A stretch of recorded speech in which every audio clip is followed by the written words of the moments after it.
You are welcome to this channel. Don't forget to like, to share, and also to subscribe. Concerning Saudi Arabia, Sheikh Gumi and the Nigerian government questionable commitment to ending insecurity is unsettling chumminess with these criminal elements and is probably reminding that humanizing them were met with opprobrium by many Nigerians. And Nigeria is a lot like Indian rubber. A little causes it to swell and a little will not burst it or make it snap. This makeup is what makes Nigeria intriguing in an unsettling kind of way and keeps the outside world on suspense or in suspense.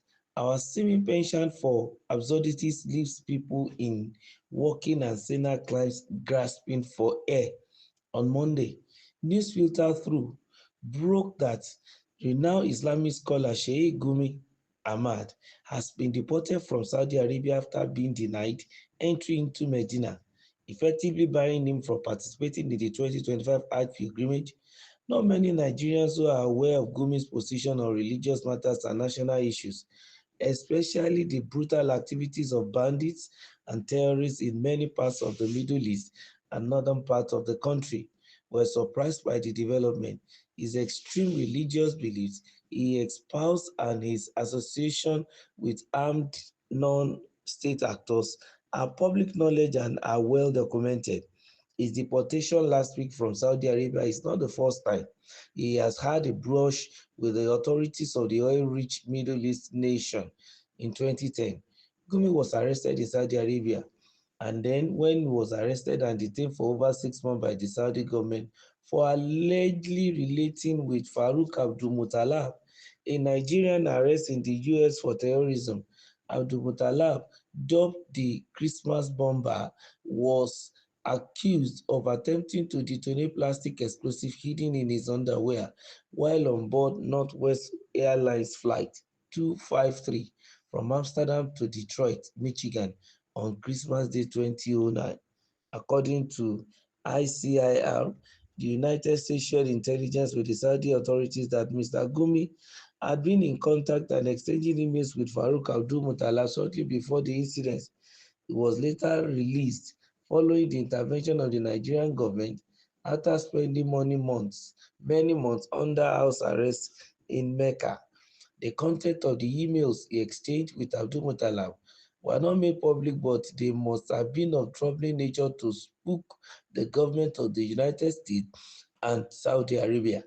Upon his return to Nigeria, Gumi continued his engagement in activities that bordered on religious extremism. At the height of the nefarious activities of bandits in the Northwest in 2023 and 2024, Gumi turned himself into their spokesperson and not only justified their diabolical and unconscionable deeds, but also facilitated ransom payment between the bandits and the families of those they kidnapped. He had called for blanket amnesty, noting that if the country could pardon coup plotters who committed treasonable offenses in the era of military administration, the bandits can as well enjoy similar forgiveness, even better, under democratic rule. On another occasion, he said, kidnapping children from school is a lesser evil because, in the end, you can negotiate. And now bandits are very careful about human lives. Before, the mission of bandits was to go into a town, ransack it, and kill people. His unsettling chumminess with these criminal elements and his public remarks aimed at humanizing them were met with opprobrium by many Nigerians and sparked outrage along religious, regional, and tribal lines. Gumi's relationship with the bandits sowed a seed of doubt in many Nigerians' mind as to whether the government is serious about ending insecurity in the country, especially banditry.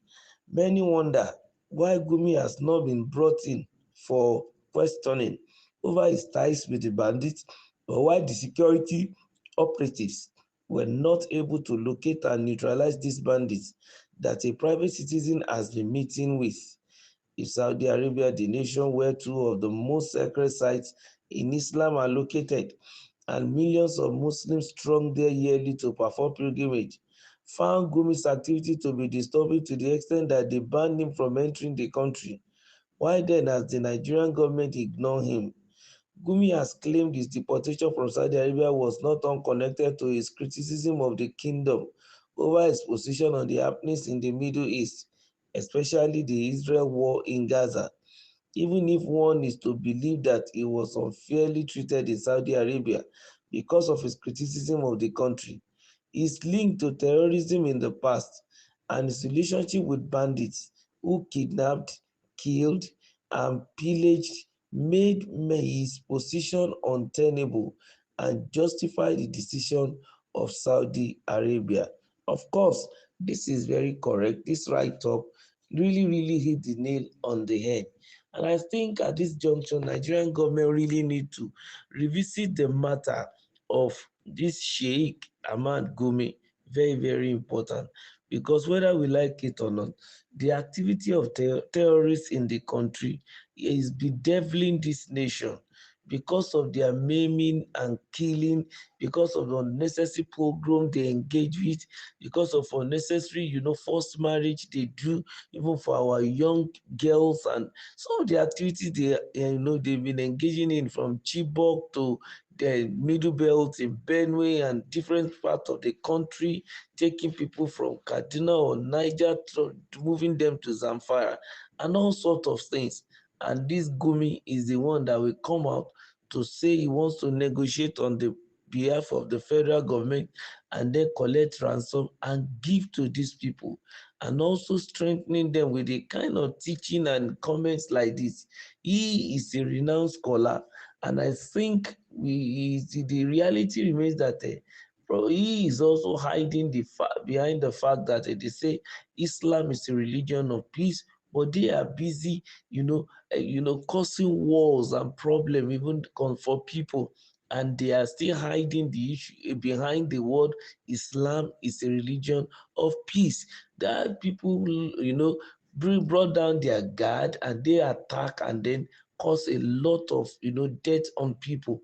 And not only that, this particular banditry, terrorism, and the likes is also affecting Nigeria in so many ways, from economy even to the religious tolerance and all what of you, even the area of education.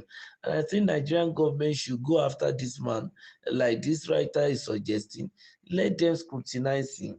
Maybe it can also help us further, even in our fight against terrorism, even in the country. Our belief is that the government will, take action on this so that Nigeria can be a better place for all of us. Keep liking, make sure you subscribe, and please share.